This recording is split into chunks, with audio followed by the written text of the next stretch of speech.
Salut les amis, donc nous sommes au rendez-vous des 30 jours de mon challenge, changer son corps, transformer son corps en 90 jours. Alors c'est important un peu que je partage ce que je ressens. Vous savez que moi je ne triche pas, je dis quand je réussis, je dis quand j'échoue. Donc ce que je ressens, c'est une grande forme physique, j'ai une patate d'enfer. Aucun problème articulaire, aucun problème musculo-squelettique. Aucune douleur si ce n'est des courbatures. Alors pourquoi j'ai des courbatures? Parce que j'ai fait un cycle lourd. Vous savez que moi je travaille sur la périodisation. En fait, au lieu de faire une prise de masse l'hiver, une petite sèche vers on va dire février à mars-avril et puis la belle sèche l'été pour être beau sur la plage, moi vous avez bien compris que j'ai passé l'âge, je préfère être en forme toute l'année. Alors ce que j'ai fait en fait, c'est qu'au milieu d'une semaine, j'ai fait les 3 phases. Donc j'ai une phase on va dire d'endurance de force, une phase d'hypertrophie et une phase de lourd pour stimuler un peu. Alors quand je dis lourd, c'est entre 5 et 7 répétitions. Alors effectivement, quand je commence à faire l'endurance de force, je congestionne bien, je vous le dis, surtout du sarcoplasmique. Et puis après, quand j'hypertrophie, il y a toujours du volume. Et puis quand je commence à prendre lourd, ce que je remarque, c'est que j'ai une tendance quand même à sentir les articulations. Je suis honnête. Donc heureusement, parce que je le fais sur très peu d'entraînement. Ce qui prouve bien que le corps a besoin en fait de varier les entraînements pour travailler la confusion musculaire, mais aussi parce qu'il a besoin de récupérer. Donc vous voyez, il y a une phase de lancement où je stresse à mort, donc là je catabolise, et puis une phase en fait où je prends lourd pour travailler autre chose. En fait voilà, c'est un peu compliqué, mais il y a une phase vraiment de cataboliser, anaboliser. D'accord, je vais essayer d'être toujours en anabolisme. Alors sur le plan alimentaire, je fais 5 repas, je fais 3 repas solides, 2 repas avec une collation, fromage blanc, des œufs, enfin surtout protidique. Alors j'ai pris je pense un peu de tissu adipeux parce que j'ai beaucoup chargé en glucides, plus que la normale. Vous savez que moi j'ai un régime assez faible en glucides, plutôt hyperlipidique, hyperprotidique. Et là par contre j'ai augmenté un peu les glucides pour faire de l'énergie, faire du glycogène, pour faire de la force et pour pas me blesser. J'ai pris énormément de force, j'ai pris de la patate, franchement j'en vois. Et ce qui est bizarre, c'est que j'ai la même forme physique quand je m'entraîne en penchaxilate, quand je donne des cours, je fais des sprints. En fait, je n'ai rien perdu en vélocité, en patate, rien du tout, je vous rassure. Ce qui prouve bien qu'on peut faire de la musculation en mode bodybuilding, c'est ce que je fais actuellement, je suis plus en série unique, et garder la pêche et avoir des muscles fonctionnels. Il y a une part de psychologie et surtout que dès que j'ai fini mon entraînement de musculation, les jours entre les entraînements de musculation, je pratique des étirements, je m'arrange pour garder ma vélocité, je travaille en explosivité. Voilà. Ce qui veut dire que la musculation est vraiment un complément, il faut le vivre comme un complément, sauf si vous en faites, on va dire, quelque chose d'excessif avec des poids très lourds, avec une hypertrophie excessive. Encore une fois, il faut respecter votre corps et respecter ce que vous êtes. Si vous êtes ectomorphe, n'allez pas vous mettre des charges hyper lourdes sur la tête, sur la colonne vertébrale, vous allez la briser. Si vous êtes des gros os, vous pourrez plutôt le faire. Travaillez avec votre corps et là, c'est le boulot du coach encore une fois. Alors j'ai gardé mon protocole, ça veut dire 4 entraînements par semaine, 2, 1 repos, 2. Donc 2 jours d'entraînement, 1 repos et 2. Et ensuite 2 jours de repos. Quand je dis repos, c'est je fais quand même des étirements. Je travaille au rouleau pour mes fascias. Je ne vais pas vous refaire voir la séance de fascia. Mais en fait, j'essaie quand même de récupérer le plus possible. Parce que le problème, c'est que comme là, je m'entraîne quand même beaucoup, même si c'est intense, ça dure que 30 à 40 minutes, je violente mon corps. Donc il faut vraiment travailler la phase alimentaire, la phase de repos, la phase de massage, la phase de bain froid et ainsi de suite pour récupérer au plus vite pour l'effort prochain. C'est ce qu'on appelle le juste équilibre et c'est ce que tous les gens, enfin beaucoup de gens, c'est un peu excessif tous les gens, mais beaucoup de gens oublient. En salle, on me parle toujours des super programmes d'entraînement, par rarement d'alimentation, un petit peu, sauf chez les costauds, bien sûr, chez les culturistes, mais on ne parle jamais de récupération, jamais j'entends parler de sommeil, j'entends parler de massage, d'automassage, de rouleau pour masser les fascias, de bain froid, de cohérence cardiaque, ça on n'en parle jamais. Et vous vous rendez compte que c'est la phase la plus importante parce que je le rappelle, on fait du muscle et tout le monde le dit, d'ailleurs on est tous d'accord là-dessus, tous les coachs sont d'accord là-dessus, on prend du muscle pendant la phase de repos. Là c'est qu'un stimulus.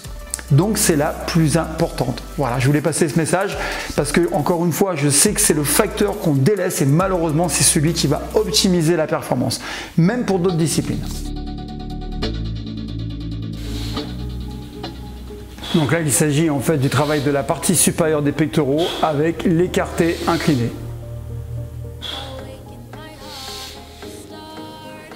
Écartés latéraux pour la partie médiane du pectoral.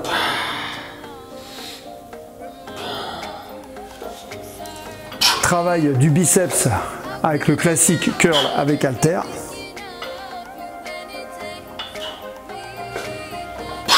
Ensuite, travail du brachial et du biceps avec le hammer. Donc attention aux tendinites.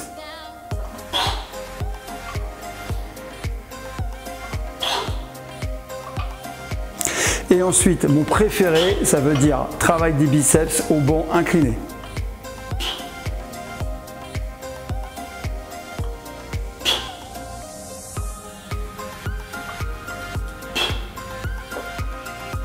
Travail du grand dorsal en rowing. L'avantage, c'est que là, je protège mon dos complètement et je ne peux pas tricher.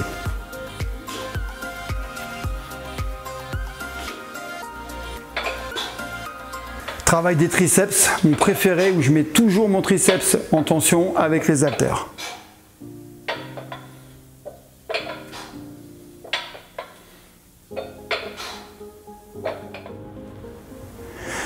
Les fentes, pour travailler les cuisses et les fessiers. Donc là, je fais des fentes avec JLST plus des poids. Ensuite, travail du dips. Alors là, j'ai pris le fauteuil maison hein, et en fait, pareil, je travaille avec le JLST pour accentuer l'intensité. Donc vous savez que je préconise ce type de dips dans ma méthode parce qu'en fait, vous êtes en totale sécurité.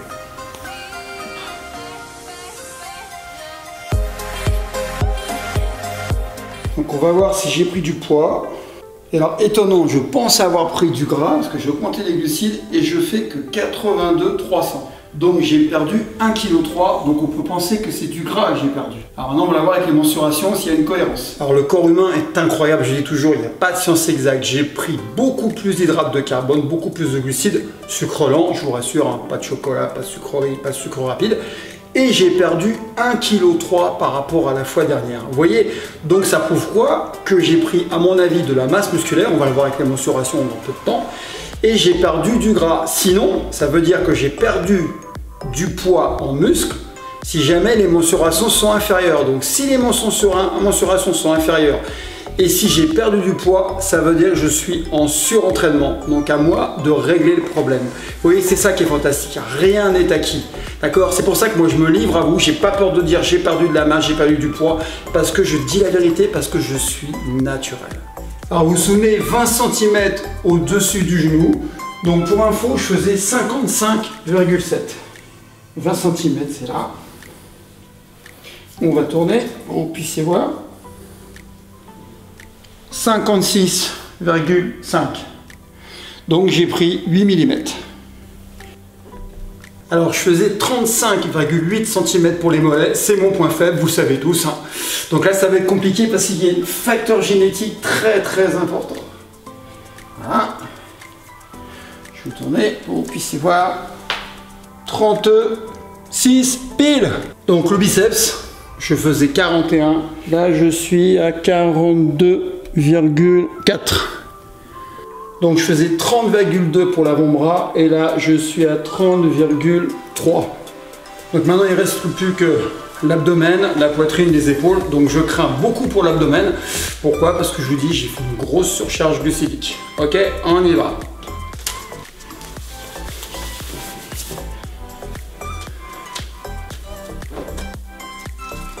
Suspense. Faut assumer, hein, toujours.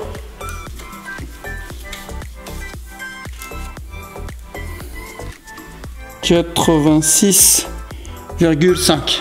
Donc là on constate que j'ai pris 5 mm, donc c'est rien. Franchement c'est pas grand chose, il suffit d'arrêter de boire un peu d'eau. Et puis tout de suite on revient à 86. Donc ça veut dire que je n'ai pas pris de gras. Maintenant on va voir le reste. Donc ce qui est assez étonnant en fait, c'est que j'ai perdu du poids. Et j'ai pris en mensuration et je n'ai pas pris en tour de taille. 5 mm, c'est rien. Donc ça veut dire qu'avec ma recharge, en fait, j'ai bien alimenté mes muscles et je n'ai pas pris de gras. C'est pour ça que l'alimentation est très importante puisque j'ai rechargé, mais j'ai pas pris de gras. Voilà. Et je suis pas en sèche là. Donc maintenant, on va prendre le tour d'épaule. Vous imaginez bien que je peux pas prendre mon tour d'épaule tout seul. Donc je vais faire appel à l'assistant maître. J'étais à 130. 133. Voilà. Donc j'ai pris 3 cm. Ok. Donc si je regarde ma tablette, j'étais à 111. Là, tu arrives à 113. Voilà, donc 2 cm de plus. Il y a une logique, vous voyez, entre le tour d'épaule et le tour de poitrine. Donc voilà, vous savez tout, le bilan est très simple. J'ai perdu 1,3 kg. J'ai pris 5 mm de tour de taille, ce qui n'est rien du tout. Et j'ai pris par contre plus de 6 cm en fait au total. La première fois c'était 10, là forcément je prends moins, 6 à mon avis ça va réduire au fil du temps, donc c'est aussi lié à notre nature. Ce qu'il faut retenir c'est que normalement si j'ai perdu du poids, j'aurais dû perdre de la masse musculaire, c'était de la mauvaise masse, de la masse grasse, il y en a qui me critiquent avec ça, mais on peut avoir du muscle sec. Donc ce qui prouve là, quand on fait l'analyse globale, c'est que j'ai perdu à mon avis de l'eau, pas du gras, de l'eau. D'accord, j'ai dû faire un peu de rétention d'eau, c'est sûrement à mon âge. J'ai pris du volume, donc c'est plutôt bien. Et comme j'ai pas pris trop de tour de taille, je vais pouvoir continuer à augmenter ma masse de glucides, en fait, en gardant mes lipides toujours et mes protéines. Si je vois que dans 15 jours, je prends trop d'abdomen, qu'on voit moins les abdos, là, je vais diminuer mes glucides. Ou alors, je vais faire un système de rebond pour nettoyer. Donc, je suis pas inquiet, tout se passe bien. Maintenant, c'est pas fini. Moi, je suis quelqu'un qui prend du temps. Donc le challenge c'est 90 jours, je suis qu'à 30 jours, j'ai 60 jours pour me refaire. Donc je vais essayer de conserver ma masse ou l'augmenter un petit peu parce qu'il ne faut pas rêver, je ne vais pas prendre 6 cm tous les 15 jours, il faut rester réaliste quand on est naturel. Par contre je vais essayer d'optimiser, c'est avoir un corps plus esthétique tout en gardant ma qualité musculaire, tout en gardant ma forme, parce que je m'entraîne toujours en penchak, je m'entraîne toujours en sprint et tout, il faut que je garde ma forme actuelle, d'accord? C'est important, pas que l'esthétique, c'est pas le plus important. Moi c'est être en bonne santé et être en forme. Donc je vais jouer maintenant sur l'alimentation. Mon entraînement, je vais le conserver. Pour moi, il est top. Je suis bien, je suis en pleine forme, je suis pas abîmé. Par contre, je vais jouer sur l'alimentation et peut-être récupérer un peu plus parce que j'ai pas trop dormi ces temps-ci. Vous savez, je travaille beaucoup avec les tournages et ainsi de suite. Voilà.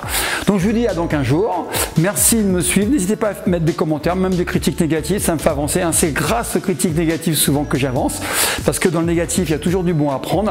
Bon, après, quand c'est des insultes, ça m'intéresse pas. Voilà, on est bien d'accord. Par contre, quand c'est des critiques sur je comprends pas ce que tu fais, c'est pas logique. Oui, je ne suis pas toujours dans la logique de masse.